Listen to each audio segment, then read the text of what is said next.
that is accounts of amalgamation of the companies.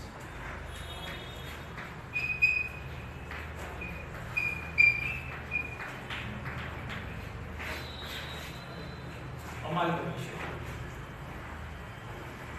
સૌથી પહેલા તો આજે આપણે ઓવરઓલ તમને ઇન્ટ્રોડક્શન કરીશું કે વોટ ઇઝ અમાલ્ગમેશન. ધ્યાનથી અમાલ્ગમેશન સાથે ઓવરઓલ હજી એક વસ્તુનો તમને ઇન્ટ્રોડક્શન પ્રોવાઇડ કરું છું, ધેટ ઇઝ આપણે કહે છે એબ્સોર્પ્શન. કેનું કહું છું? એબ્સોર્પ્શન. અને થર્ડ પાર્ટ તમને કહું છું એક્સટર્નલ રિકન્સ્ટ્રક્શન. ઓવરઓલ આ ત્રણેય વસ્તુ તમને સાથે કહીશ ને તો તમને મીનિંગ ક્લિયર થઈ જશે.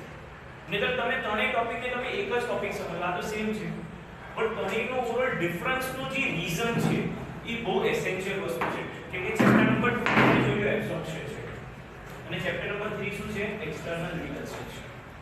સો અમાલ્ગમેશન એટલે જ્યારે બે કા ત્રણ ઓર્ગેનાઇઝેશન, બે થી વધારે છે, એ ભેગા થાય છે અને બિઝનેસ કેરી ઓન કરે છે. ફોર એક્ઝામ્પલ, એક ઓર્ગેનાઇઝેશનનું નામ A છે, બીજા ઓર્ગેનાઇઝેશનનું નામ B છે.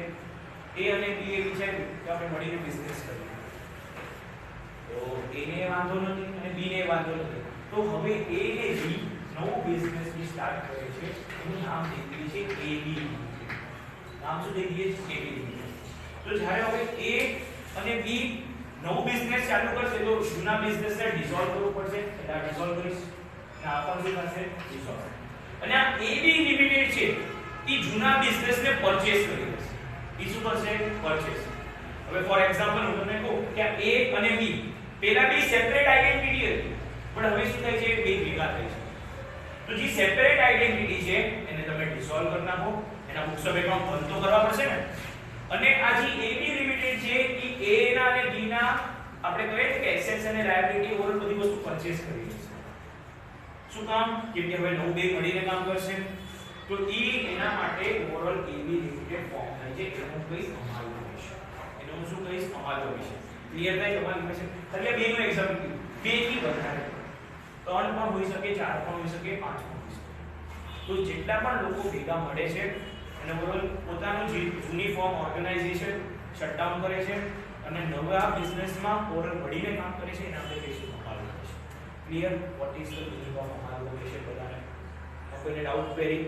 હજી આનાથી આગળના ટર્મ્સ છે એ બધું સમજાવીશ, પણ કોન્સેપ્ટ ક્લિયર છે અમાલ્ગમેશન. હવે સેકન્ડ પાર્ટ મેં તમને કીધું એબ્સોર્પ્શન. એબ્સોર્પ્શનમાં શું છે? હવે આ A લિમિટેડ છે અને આ ઓવરઓલ છે B લિમિટેડ. A લિમિટેડ છે ને બહુ જૂની કંપની છે, નવી કંપની નથી. B લિમિટેડ એ બહુ જૂની કંપની છે, પણ આ A લિમિટેડ છે ને નાની કંપની છે અને B લિમિટેડ મોટી કંપની છે. તો હવે B વાળા શું કહે છે? તું મારી પાસે આવી છે, હવે અત્યારના તું બધી વસ્તુ પ્રોપરલી હેન્ડલ કરી શકીશ નહીં, એટલે તું શું કર? મારી પાસે આવી જા અને આપણે મળીને બિઝનેસ કેરી ઓન કરીએ. એટલે ઓવરઓલ A જે છે એને એબ્સોર્બ કોણ કરી લે છે? B. આખી B કંપનીને એને શું કરી લીધું? સંભાળી લીધું. એટલે B એને કરી લે છે એબ્સોર્બ કરી લે છે. સો અહીંયા માટે લોકોએ સ્પેસિફાઈ કર્યું છે કે A માઇનર પાર્ટ છે ને B મોટો મેજર પાર્ટ છે. આનું ઓવરઓલ સપોઝ 5 લાખમાં ડીલ કરે એટલે 50 કરોડમાં ડીલ કરે, તો 50 કરોડ વાળો કોને એબ્સોર્બ કરી લે છે? નાના કંપનીને. તો મારા હવે બિઝનેસ કર, તને ઓલરેડી પ્રોફિટ થતો નથી, તો હવે આ B લિમિટેડ છે એ કોને ડિસોલ્વ કરશે? એને. અને B લિમિટેડ પરચેસ શું કરશે? બિઝનેસ પરચેસ કેનું કરશે? A. બીજી A છે એ પાસે જે પણ વસ્તુ પડી છે એ બધી કોણ લઈ લેશે? હવે B. એટલે પરચેસ કર્યું અને આ ફૂલને આપણે શું કરવું પડશે? ડિસોલ્વ કરવું પડશે. તો એબ્સોર્પ્શન ક્લિયર થયું કે જે પણ મોટી ઓર્ગેનાઇઝેશન છે એ નાની ઓર્ગેનાઇઝેશનને એબ્સોર્બ કરી લે, પોતા પાસે લઈ લે.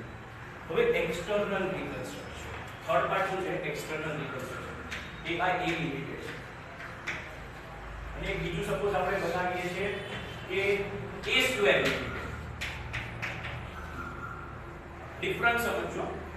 A લિમિટેડ છે ને એ A સ્ક્વેર છે, પણ એને પોતાની આઇડેન્ટિટી ચેન્જ કરી, પોતાની શું કરી? ઓવરઓલ રિકન્સ્ટ્રક્ટ કર્યું. આપણે રિનોવેશન ને બધું કરીએ. હું મારું એક જમીન છે એ ઓવરઓલ એક જૂના ઘરમાં રહું છું, મેં તોડી નાખ્યું, જમીન ન્યા છે, પાછું નવું ઘર બનાવું છું. મેં રિકન્સ્ટ્રક્ટ કર્યું, જગ્યા તો ઈ જ છે, બિઝનેસ પણ ઈ જ છે, કાંઈ ચેન્જ નથી. ઘર જ બનાવ્યું છે, હોટલ તો બનાવી નથી. પર્પસ મારો રહેવાનો ઇન્ટેન્શન ત્યારે પણ ઈ જ હતો, અત્યારના પણ ઈ જ છે. એમાં કઈ ફરક થયો છે ના. તો એને આપણે કહીશું એક્સટર્નલ રિકન્સ્ટ્રક્શન. હવે આમાંથી એક બિઝનેસ કેરી ઓન નતો ચાલતો, ઓલરેડી વધારે આપણે કહીએ ને કે ત્યારે ટર્નઓવર લિમિટ નથી, મેમોરેન્ડમમાં જે લિમિટ હતી અલગ હતી, આર્ટિકલમાં અલગ હતી, પણ અત્યારના ટાઈમમાં ત્યારે એને 5 કરોડ ઇન્વેસ્ટ કર્યા હતા, લિમિટ લીધી હતી. અત્યારે 5 કરોડની લિમિટ ઉપર 50 કરોડ થઈ ગઈ. તો એના અત્યારે 50 કરોડનો બેનિફિટ તો મળતો નથી. તો કે આપણે આખું રિકન્સ્ટ્રક્ટ કર્યું, આપણે પાછું સ્ટાર્ટિંગ થી ચાલુ કરી, આપણે ઓર્ગેનાઇઝેશનનું નામ બી બદલાવ્યું. એટલે મેં એનું બધું શું કરી નાખ્યું, A સ્ક્વેર. એટલે હવે આ ફોર્મને જે જૂની છે બંધ કરો છો, એને ડિસોલ્વ તમારે કરવી પડશે કે નહીં કરવી પડે? એટલે એનું ડિસોલ્વ કરી લઈશ અને આ A સ્ક્વેર શું પરચેસ કરી લેશે, આ તમે જોવા જાવ તો બધું સરખું જ કહેવાય, બટ ત્રણેયના ડિફરન્ટ મીનિંગ છે. It is not one and the same. અહીંયા એટલીસ્ટ બે હોવા જોઈએ ઓર્ગેનાઇઝેશન. એ બે ઓર્ગેનાઇઝ એગ્રી કરીને ડિસોલ્વ કરવા જોઈએ અને આપણે શું કરશે, બિઝનેસ પરચેસ કરશે. કોણ? જે નવી ઓર્ગેનાઇઝેશન ફોર્મ થશે. સેકન્ડ પાર્ટમાં જે આપણે એબ્સોર્પ્શન ની વાત કરીએ છીએ, તો ઈ સિચ્યુએશન ની અંદર શું થાય છે, જે મોટો ઓર્ગેનાઇઝેશન, જે મોટા ઓર્ગેનાઇઝેશન છે, જેની વધારે કેપેસિટી છે, વધારે ટર્નઓવર છે, એ નાના ઓર્ગેનાઇઝેશનને એબ્સોર્બ કરી શકે છે. અને જે થર્ડ પાર્ટ છે, ઈ રિફ્રેમ કરે છે, રિકન્સ્ટ્રક્શન કરે છે એના એક્સટર્નલ પાર્ટથી. તો આ ત્રણેયમાં છે ને ઓવરઓલ આપણે એક વસ્તુ કોમન બનાવશું, એને આપણે કહીશું purchase consideration or we can say sales consideration. શું બનાવશું આપણે? Purchase consideration or sales consideration. તો એના માટે પણ અહીં આપણે અલગ મેથડ્સ થી પણ આપણે ફાઇન્ડ આઉટ કરી શકીએ છીએ. એક મેથડ તમને જે છે કે આપણે એને કહીએ નેટ એસેટ મેથડ અને બીજી ઓવરઓલ આપણે કહીએ છીએ કે ટોટલ પેમેન્ટ મેથડ.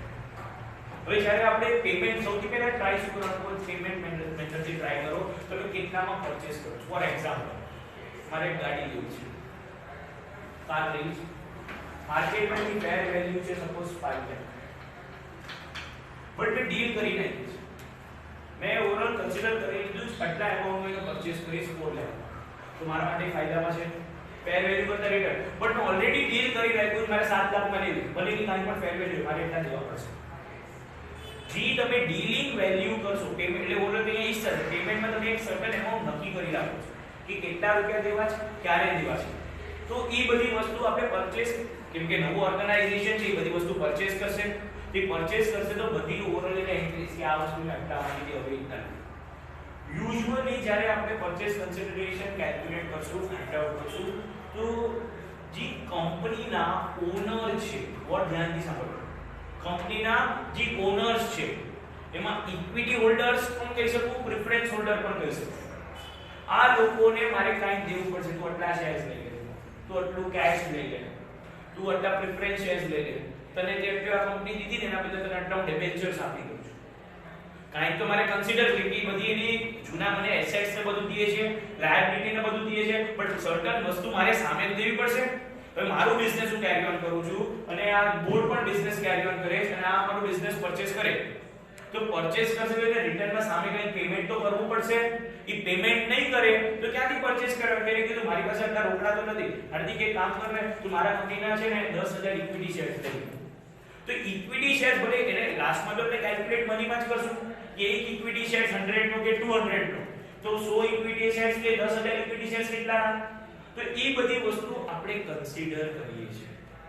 તો સૌથી પહેલા તમે ટ્રાય કરો કે જે નવું ઓર્ગેનાઇઝેશન પરચેસ કરે છે એ એનું પેમેન્ટ કેટલું કરે છે. અગર એનાથી વેલ્યુ તમને નથી મળતી, અગર કંઈ આપણે જ્યારે સમ સોલ્વ કરશું ત્યારે તમને ખબર પડશે એનાથી કંઈ મિસિંગ વેલ્યુ હશે, તો એના પછી આપણે જાશું કે ઓવરઓલ કે નેટ એસેટ કેટલા છે. નેટ એસેટમાં શું થાય ખબર છે? લાયબિલિટી લેસ થશે. ખાલી હું એસેટ નથી બોલ્યો, મેં વર્ડ શું યુઝ કર્યો છે? નેટ. જે પણ મારા એસેટ્સ છે એમાંથી લાયબિલિટીને આપણે ડિડક્ટ કરશું અને એટલા જ આપણે શું મળી શકે છે? Net asset. તો એનાથી મને વેલ્યુએશન ખબર પડે કે મારે જે બિઝનેસ ઓર્ગેનાઇઝેશન પાસેથી વસ્તુ પરચેસ કરું છું તેના એસેટ્સ ઉપર મારે કેટલા દેવા પડે. જે મેં તમને ફેર વેલ્યુનો એક્ઝામ્પલ દીધું ને, સપોઝ ફેર વેલ્યુ મારા બધા એસેટ્સ ની 5 લાખ છે, પણ મેં ઓલરેડી પહેલા પેમેન્ટમાં ડીલ કરી દીધું, ભાઈ તને 6 લાખ દઈશ, તો ઓવરઓલ ઈ મારે દેવા પડશે ઓછું હોય કે નહીં. અગર ડીલ નથી થઈ અને ઓવરઓલ મેં કીધું કે નેટ એસેટ મેથડ થી આપણે ફાઇન્ડ આઉટ કરી શકીએ વેલ્યુ, તો ઓવરઓલ ભલે તારું જેટલું વર્ગર હશે એટલે તને રોકડા દઈ દઈશ, તો પછી તને શેર દઈ દઈશ, પછી તને ડિબેન્ચર્સ દઈ દઈશ, કે તને બોન્ડ્સ દઈ દઈશ. તો એ બધી વસ્તુ એ લોકો જ્યારે પાર્ટી બિઝનેસ પરચેસ કરે ત્યારે આ બધી વસ્તુ ફાઇનલાઇઝ થાય.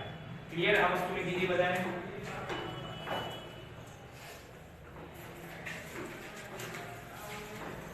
સો અહીંયા આપણે ટેબલ જોઈ કે અમાલ્ગમેશન ઓફ ધ કંપની સ્પેસિફાઈ કર્યું છે કે કેવી રીતના થઈ શકે, એનું ટાઇપ્સ પણ સ્પેસિફાઈ કર્યું, એબ્સોર્પ્શન, એક્સટર્નલ રિકન્સ્ટ્રક્શન. અત્યારના મેં જે તમને શીખવાડ્યું ને, પછી હોલ્ડિંગ કંપની અને સબસિડરી કંપની. હોલ્ડિંગ કંપની એટલે કોણ ઓવરઓલ હોલ્ડ કરે છે મેજર પાર્ટ, અને સબસિડરી કંપની કેટલું ઓવરઓલ એનો માઇનર પાર્ટ છે, એવી રીતના. પછી અહીંયા મીનિંગ, એના ઓબ્જેક્ટિવ્સ તમને સ્પેસિફાઈ કર્યા છે અમાલ્ગમેશનના. એમાલ્ગમેશનના આપણે ડિફરન્ટ એકાઉન્ટ્સ બનાવવાના છે according to the accounting standard 14 થી આપણે આ બધી વસ્તુ બનાવશું. એક તમને સૌથી પહેલા રિવિઝન માટે બેલેન્સ શીટ છે ને, એકવાર વર્ટિકલ બેલેન્સ શીટ તમને દીધી હશે, એ તમે એકવાર લખી દો બરાબર. પછી ધીરે ધીરે બધું આપણે એક્સટર્નલ એન્ટ્રીઝ ને બધું ડિસ્કસ કરીશું. તમે પેજ નંબર કહો વર્ટિકલ બેલેન્સ શીટની form of the balance sheet, page number 36. એકવાર નોટબુક માં બેલેન્સ શીટ વન ટાઈમ લખી. Okay, thank you.